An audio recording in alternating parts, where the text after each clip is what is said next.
Hey, what's up guys, Tactiholics here, and today we're talking about trigger control. We're going to be using a handgun. We're roughly 75 yards away from the target, maybe a tick over 75 yards, but ultimately what makes or breaks a shot is your enthusiasm, your amount of effort that you put into the trigger. And the size of the target and the distance from the target are going to dictate how careful and how precise you need to be in your trigger mechanics, but ultimately it works the same whether you're doing mag dumps or slow, methodical strings of fire at long range. Let's go ahead and break it down. The way that I like to explain trigger control is we have a camera slider here.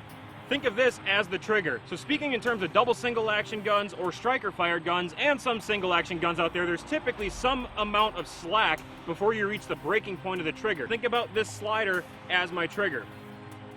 If I take my fingers and put it against the slider and just kind of slap the trigger, you can hear that, you can see it, everything's off kilter, it's happening too fast, there's too much negative input on my tripod gun. Whereas if I take my finger, make contact, and smoothly apply pressure throughout the entire range of motion of the trigger, it's going to be a lot better.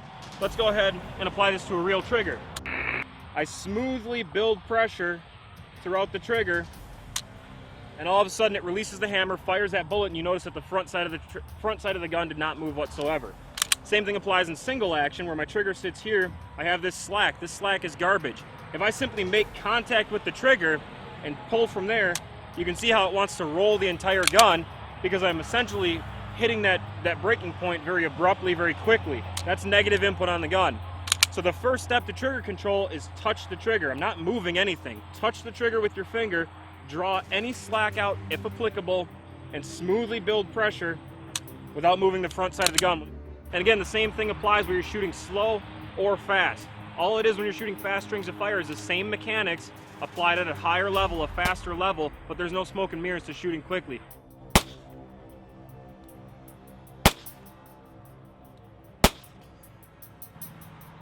One more thing that you'll notice is I'm making contact with the trigger. If this is my trigger here, I'm making contact with the very middle portion of my index finger, that first pad there. You want to be right down the center. Typically, as a rule of thumb for newer shooters, if you're all the way up to the knuckle, you're going to be pulling the gun out to the back side of your hand. If you're on your fingertip, you're typically going to be pushing or have a higher propensity to push towards the palm of your hand. So it's opposite for right and left hand shooters, but as a rule of thumb, you want to be right about the center of that pad right there. There are some philosophies out there if your fingers are big enough or the gun is small enough that you can actually clamp the trigger inside that joint there to prevent any side-to-side motion. I've tried that and it does work. It just is a little bit more demanding for your hand size, and I'm not comfortable with it, so I still ride right there in the center of that pad.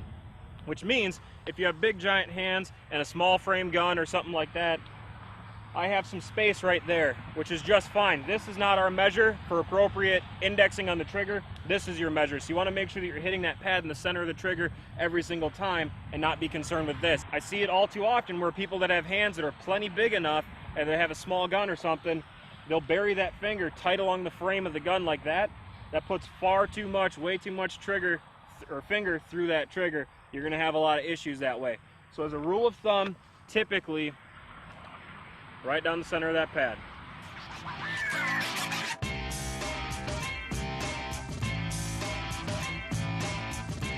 We want to take a second and do some viewer feedback. So we got a question. I don't recall the video right now, but I will put the comment and the video link down below or annotate it down below here. But I got a question on one of the videos that we did. I believe it was actually a borrowed firearm that we were testing.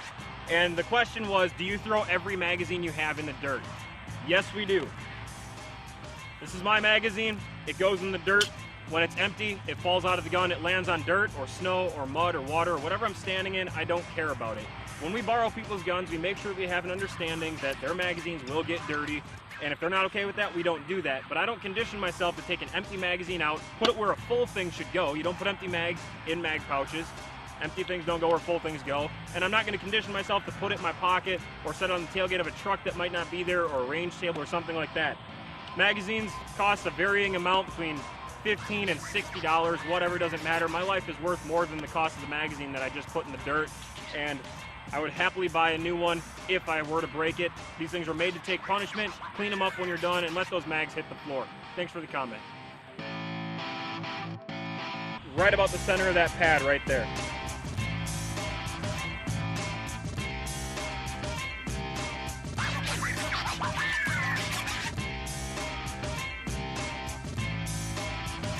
We'll use our handy dandy black and red thing. Black and red. Black and red. You good? Yeah, I've been recording the whole time. That's perfect.